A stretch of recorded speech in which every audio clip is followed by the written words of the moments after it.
Bonjour à toutes, bonjour à tous, bienvenue sur ce Facebook Live. Aujourd'hui, un Facebook Live avec le vice-premier ministre David Claraval. Bonjour Monsieur Claraval. Bonjour Dédric. Monsieur Claraval, vous êtes vice-premier ministre, vous êtes également ministre MR et donc membre du MR. Le MR a porté ce week-end toute une série de mesures à la connaissance de la presse, des médias, de mesures qui concernent principalement l'ORECA, le tourisme, l'événementiel. Première question, pourquoi en particulier ces secteurs-là? Et en fait, il faut bien comprendre que dans le plan de déconfinement, il y a d'abord la priorité a été mise dans les discussions sur les entreprises en général, donc ce que l'on a appelé le B2B, qui a pu être lancé très rapidement. Ensuite, il y a le B2C, donc c'est le commerce en général, qui a pu aussi, lui, reprendre le 11 mai. Mais il y a toute une série de secteurs qui sont toujours confinés. Et donc, ces secteurs, on les connaît, c'est l'ORECA, mais il y a aussi le secteur culturel. Vous avez les secteurs en lien avec les transports, hein, on pense aux voyagistes.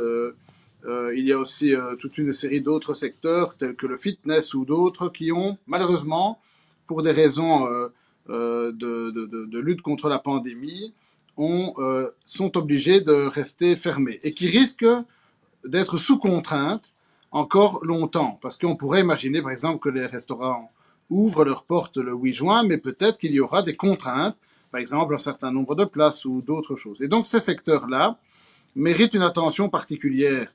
On ne peut pas, alors qu'on impose un confinement beaucoup plus long pour ces secteurs-là, on ne peut pas ne pas avoir une attention particulière pour eux. Et donc on a pris des mesures générales pour tous les secteurs, toutes les entreprises. Vous les connaissez, les primes, les reports de cotisation, les droits passerelles, le chômage temporaire. Mais et ça, c'est valable pour tout le monde, hein, ce compris pour l'ORECA. Mais vu que ces secteurs-là, les secteurs sous contrainte, vont être sous contrainte plus longtemps, on pense qu'il faut des mesures supplémentaires pour elles. Sinon, ils vont malheureusement subir des conséquences économiques dramatiques. Vous êtes en live sur la page Facebook de ma télé. Merci David Claraval de nous accorder cet entretien. Vous êtes déjà nombreux à nous regarder, plus de 60 personnes. N'hésitez pas à poser à poser vos questions en commentaire. Nous allons principalement aborder le secteur de l'ORECA, puisque c'est un secteur en souffrance, un secteur, comme le ministre vient de le rappeler, qui est confiné plus longtemps que d'autres et dont les conditions de reprise ne sont pas encore connues. Et justement, Monsieur Claraval, beaucoup de questions par rapport à ça. Quelle serait la position du MR si il était décidé que, par exemple, le secteur ne pouvait accueillir que 30% ou 50% de sa clientèle habituelle en mettant une distance physique entre chaque table, etc. Quelles sont les mesures que vous préconisez au MR? Mais disons que pour le moment, au niveau du GAZE, donc du groupe d'Exit, c'est-à-dire les scientifiques qui nous aident à accompagner la sortie de crise, la réflexion est différente. Ils partent du principe qu'il faut que les secteurs eux-mêmes proposent des solutions pour pouvoir se mettre en condition de sortie. Et donc, à l'heure d'aujourd'hui, il y a des discussions qui ont lieu dans les secteurs, dans le tourisme, dans l'ORECA, etc., pour pouvoir justement mettre des conditions pour pouvoir faire une reprise. Nous, au MR, notre volonté est que la reprise soit le plus rapidement possible, dans des conditions évidemment qui permettent une distanciation sociale pour éviter que l'épidémie ne se propage. Et donc, on ne peut pas dire qu'il y a la volonté de dire un tiers, un quart, la moitié, ce n'est pas ça l'objet. L'idée, c'est vraiment de pouvoir faire reprendre la totalité le plus vite possible, mais peut-être d'accompagner d'aménagements techniques qui permettraient de la distanciation sociale. Et donc, il faut savoir que ces aménagements sont une charge pour les entreprises, et donc ça pourrait tout simplement rendre ces entreprises non rentables, parce que si le coût de ces aménagements est trop important, eh bien certains restaurateurs vont peut-être dire, moi j'attends un mois en plus plutôt que de devoir transformer mon restaurant et ne peut-être pas avoir beaucoup de clients. Oui, Donc, voilà. Ça, c'est une question qui revient très souvent à David Claraval, et c'est effectivement des restaurateurs qui disent, mais si je fais la moitié des couverts, tout en espérant que les clients reviennent pour remplir cette moitié des couverts, ce qui n'est pas encore certain quand on voit le cas de la Suisse. euh, et qu'il doit garder 100% et payer 100% de son personnel, de ses charges fixes, etc. Là, les indépendants, je crois, l'ORECA compte sur le représentant naturel, je dirais, qui est le MR, ce qui ne veut pas dire que tout l'ORECA vote spécialement pour le MR, mais enfin, on connaît quand même la prédilection du secteur pour votre parti. Qu'est-ce que vous leur proposez? Eh bien, donc, on propose plusieurs choses. La première, c'est que, évidemment, vu qu'il y aura des contraintes, on ne sait pas encore lesquelles, mais qu'il y en aura, on propose pour ce secteur sous contrainte une, une exonération des cotisations. C'est-à-dire pour les 2 trimestres où il y aura des contraintes, c'est-à-dire le deuxième et le troisième, eh bien là, il y a une exonération totale des cotisations sociales. Et donc, ça permettra en effet, d'ailleurs pour les quelques semaines du deuxième trimestre et pour les quelques mois du troisième trimestre, de ne pas payer de cotisations sociales du tout. Et donc, ça permet notamment de pouvoir maintenir une quantité de travailleurs dans le secteur. Sinon, en effet, les restaurateurs risquent de devoir tout simplement licencier une partie de leur personnel, faute de pouvoir les payer, ou en tout cas. Donc ça, c'est une des premières mesures, c'est une exonération totale pour ces 2 trimestres. Et pour les trimestres suivants, une reprise des cotisations, mais progressive. Donc on parle de 25% pour le quatrième trimestre, puis 50% pour le premier trimestre 2021, et ainsi on retrouve un rythme normal dans le courant de l'année 2021. Et donc là, il y a un geste très fort au niveau des cotisations patronales et sociales pour permettre justement qu'il n'y ait pas trop de casse dans le personnel, mais que dès lors les restaurateurs puissent quand même remettre une partie de leur personnel au travail et donc avoir quand même des conditions de travail qui soient soutenables pour ces entreprises. Ça, c'est une des premières mesures. Il y a une autre mesure qui peut être intéressante et que l'on propose d'ailleurs à toutes les entreprises, c'est ce qui s'appelle le carry-back. Donc le carry-back, c'est une manière de dire que on pourrait, pour celles qui ont déclaré du bénéfice évidemment l'année dernière, elles pourraient imputer à l'année dernière des pertes de cette année-ci. Donc en fait, on pourrait se faire rembourser des impôts payés l'année dernière et les mettre en vis-à-vis des pertes de 2020. Donc là, il y Qui a permet de récupérer rapidement la trésorerie. exactement. Donc ça, c'est une mesure qui sera proposée pas seulement pour l'ORECA, mais pour tous les secteurs. Alors, Mais évidemment, David Clarinval, vous êtes MR, vous êtes ministre du budget, vous êtes vice-premier ministre. Sophie Wilmès est une première MR. Pourquoi est-ce que vous dites que c'est une proposition du MR? Vous n'en avez pas encore discuté avec les autres acteurs du gouvernement? ah ben disons que ici, on a présenté 15 mesures. Donc c'est parce qu'en effet, on a réfléchi au sein du parti sur les mesures qui seraient les plus intelligentes, les plus soutenables aussi pour l'État. Maintenant, il faut encore, d'une part, convaincre nos 2 partenaires au gouvernement, le VLD et le CDNV. Et puis ensuite, rappelez-vous, Monsieur Le Grain, nous n'avons malheureusement que 38 sièges à la Chambre et que toutes les décisions du gouvernement doivent être validées au Parlement et qu'à un moment donné, il faudra aussi que les autres partis soutiennent ou pas ces propositions. Et donc, même si on est en effet fort présent au gouvernement, le gouvernement n'a pas la majorité. Et donc, on ne peut pas utiliser les pouvoirs spéciaux pour ce genre de mesures. Et dès lors, on devra avoir une majorité au Parlement. Et donc, c'est pour cela que on pense pouvoir convaincre assez rapidement nos partenaires du gouvernement, mais encore faudra-t-il que les autres partis du Parlement nous suivent. Il y a une mesure dont je n'ai pas encore eu le temps de parler, mais qui me semble importante de pouvoir donner à vos auditeurs, c'est aussi la diminution à 6% de la TVA, hein, par donc une diminution directe qui ne nécessiterait pas une diminution des prix. Ça veut dire que l'idée est quand même de permettre au restaurateur d'empocher les 15% pour lui.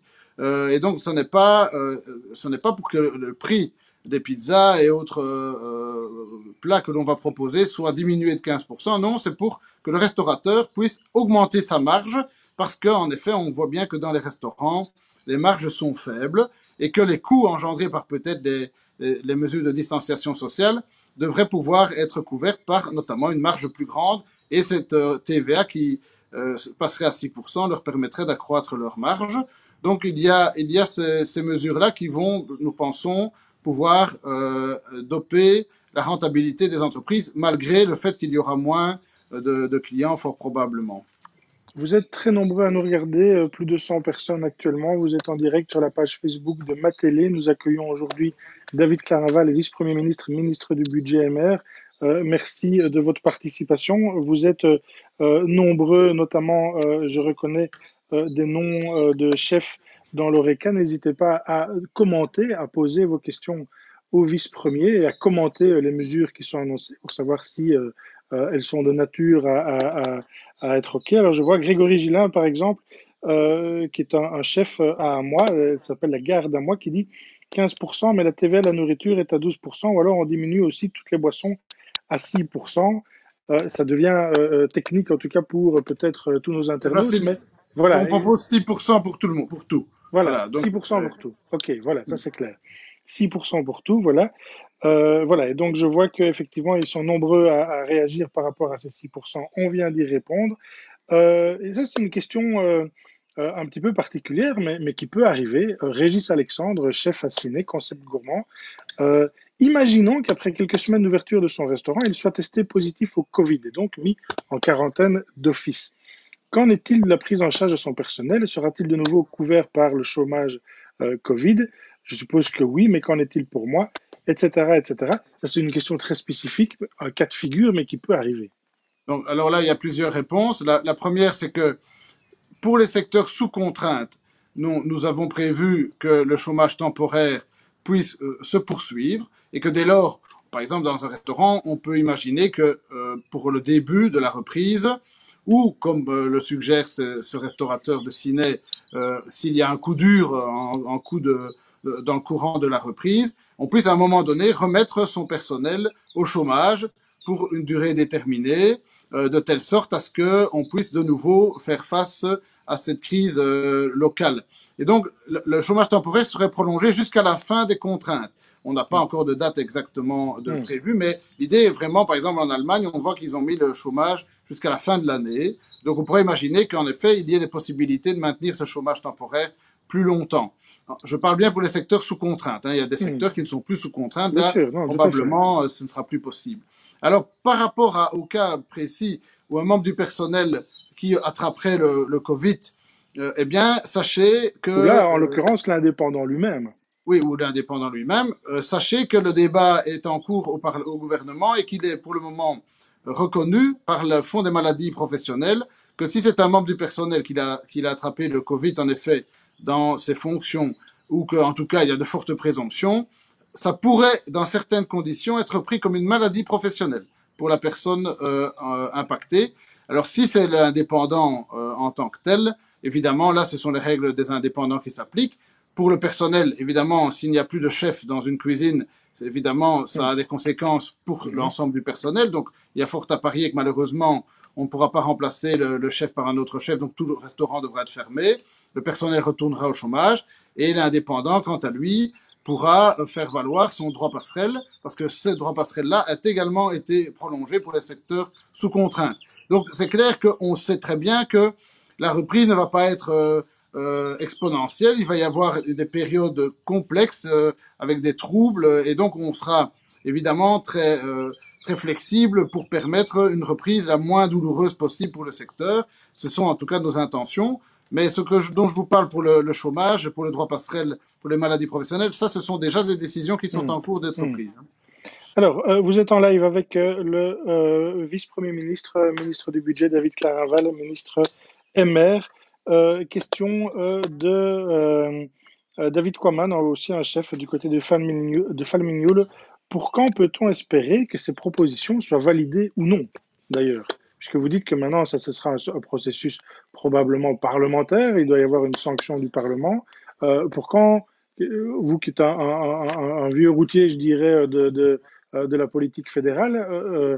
Bon, vous n'avez jamais été confronté à une crise de ce genre, mais dans les procédures, dans votre feeling des prochaines étapes, est-ce qu'on peut dire aux chefs qu'ils seront fixés sur ces mesures prochainement?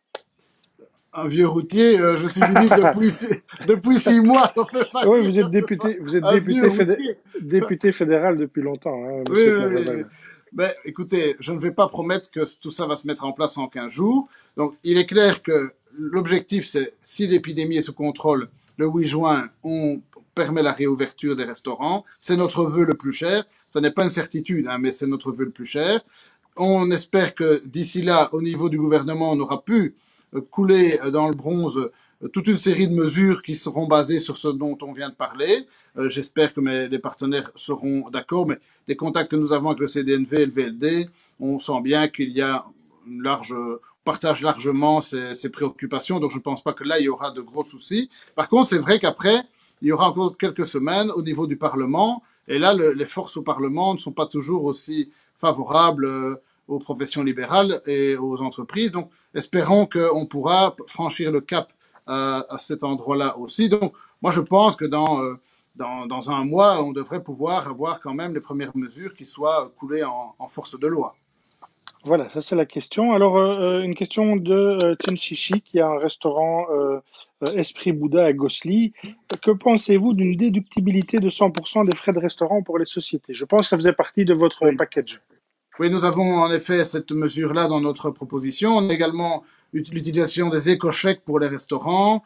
Donc, il y a encore d'autres mesures plus petites, on va dire, mais qui peuvent avoir un intérêt. Oui, nous sommes aussi pour la déductibilité à 100% pour les frais de restaurant. Donc, l'usage des éco-chèques qui pourrait être élargi au restaurant. Il y a toute une série d'autres mesures qui sont sympathiques, qui sont, soyons de bon compte, ce n'est sans doute pas ces mesures-là qui seront les plus Mm, impactantes, mais qui mm. pourront quand même apporter une petite bouffée d'oxygène dans le secteur. Nous y sommes favorables également. Il y a eu des questions aussi posées par les internautes touchant d'autres domaines. Par exemple, question de Thomas Nagan, qui est propriétaire de gîte, qui dit il n'y a rien de prévu, alors que ça fait partie du secteur du tourisme. Il n'y a rien de prévu pour les exploitants de gîtes, ni soutien financier, ni mesure d'accompagnement. Il rappelle que ils vont devoir, les propriétaires de gîtes, peut-être consentir à des investissements aussi pour accompagner, pour neutraliser les effets de la pandémie sur leurs locataires. Et il rappelle que la plupart des propriétaires de gîtes ne sont pas en société car il s'agit de revenus immobiliers et donc qui ne nécessitent pas d'être en société. Qu'est-ce que vous pouvez répondre à ça? Oui, en effet, M. Nagan, comme beaucoup d'autres, utilise l'immobilier comme forme de placement, hein. C'est clair que Oui. c'est une forme d'épargne immobilière, donc on en est bien conscient. Si M. Nagan a une société, alors il pourra utiliser les mêmes aides que les autres sociétés.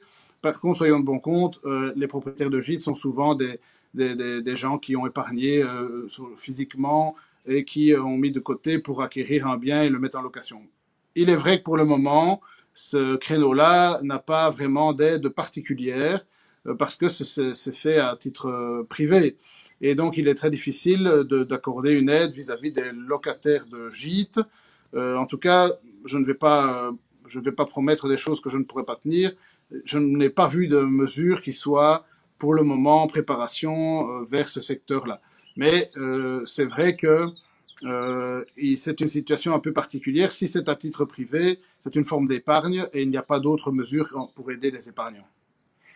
Encore une dernière question de Laurent Moutois, qui est traiteur du côté dans le Brabant-Wallon, si j'ai bonne mémoire. Si nous pouvons accepter 50% de la clientèle à cause de la distanciation, est-ce qu'on peut laisser 50% du personnel en chômage temporaire, en chômage économique? Oui, oui, c'est exactement ça que je disais tout à l'heure. Je n'ai peut-être pas été clair. Donc l'idée, c'est de dire que comme il y a des contraintes en termes de temps ou en termes de physique, le nombre de clients, on ne peut pas réouvrir les cafés, par exemple, on ne peut pas utiliser la terrasse, ou on peut faire qu'un siège sur deux, que sais-je.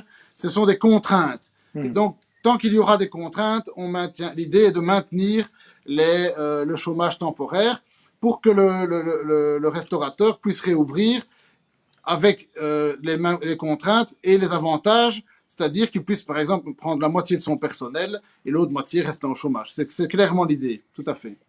Alors, vous êtes en live avec David Clarinval, vice-premier ministre. Question qu'on sort de l'ORECA, à Jean-Christophe Wecker, qui a une agence de voyage à Namur, qui dit, voilà, s'opposer au fait que le délai de préavis soit suspendu pendant la période de chômage économique pour cause de force majeure, pardon.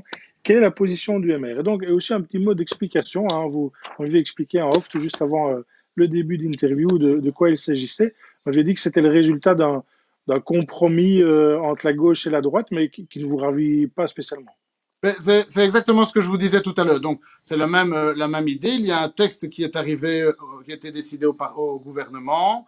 L'idée a été ensuite transmise au Parlement et sous l'influence du PTB, je pense, la décision a été changée. C'est-à-dire que le vote au Parlement a indiqué qu'on ne pouvait, qu'on prolongeait les préavis des travailleurs de la durée du confinement. Et donc, si vous avez quelqu'un qui est sous préavis pendant 8 semaines et que le confinement intervient entre eux, alors le préavis est prolongé de la durée du confinement.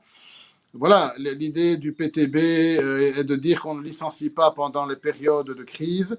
Cependant, soyons de bon compte, dans certaines, ce n'est jamais agréable de licencier du personnel, hein, mais à certains moments, quand une société est en péril ou doit se restructurer, ou ben parfois pour des raisons XY, il doit pouvoir licencier quelqu'un et donc prolonger artificiellement la durée du préavis n'est pas nécessairement de nature à être utile pour l'entreprise, mais pas non plus pour le travailleur, parce que quelque part, cela prolonge l'incertitude.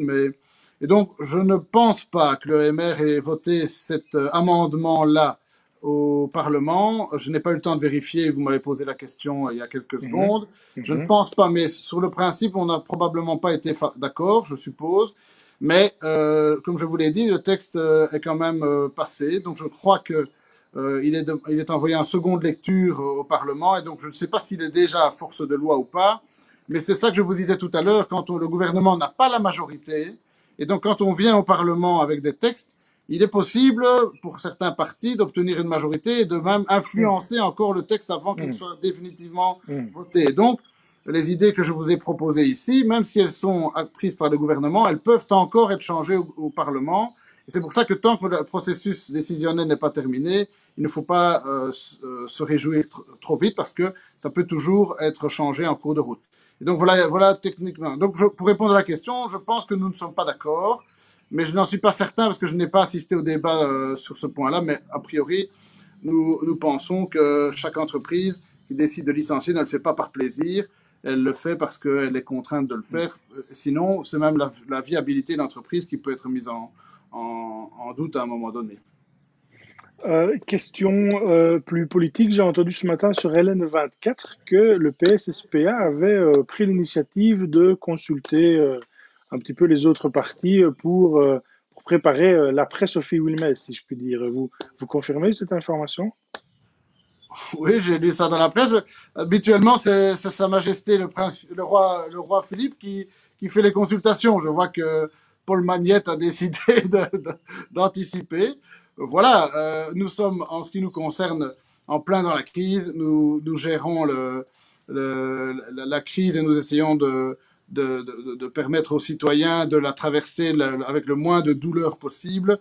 Nous pensons que ce n'est pas vraiment le moment de rajouter de la perturbation politique dans le système. Donc voilà, si les socialistes décident de faire un gouvernement, c'est très bien. Ça fait des mois et des mois qu'on attend. Nous, MR, on a tendu la main à de nombreuses reprises pour faire un gouvernement de plein exercice. Ils ont refusé de le faire au moment de la crise, hein, puisqu'on a proposé d'élargir au PS le gouvernement. Ils n'ont pas voulu prendre leurs responsabilités à ce moment-là. Aujourd'hui, en plein milieu de la crise, il commence des consultations. Bah, si on est invité, on participera et on sera constructif comme toujours. Mais pour nous, la priorité pour le moment, c'est d'abord de gérer la situation sanitaire et économique et sociale. Et voilà, si en plus on sait se mettre tous d'accord autour d'un nouveau programme, tant mieux. Mais je crois qu'il y a quand même un peu de récupération politique dans cette manœuvre.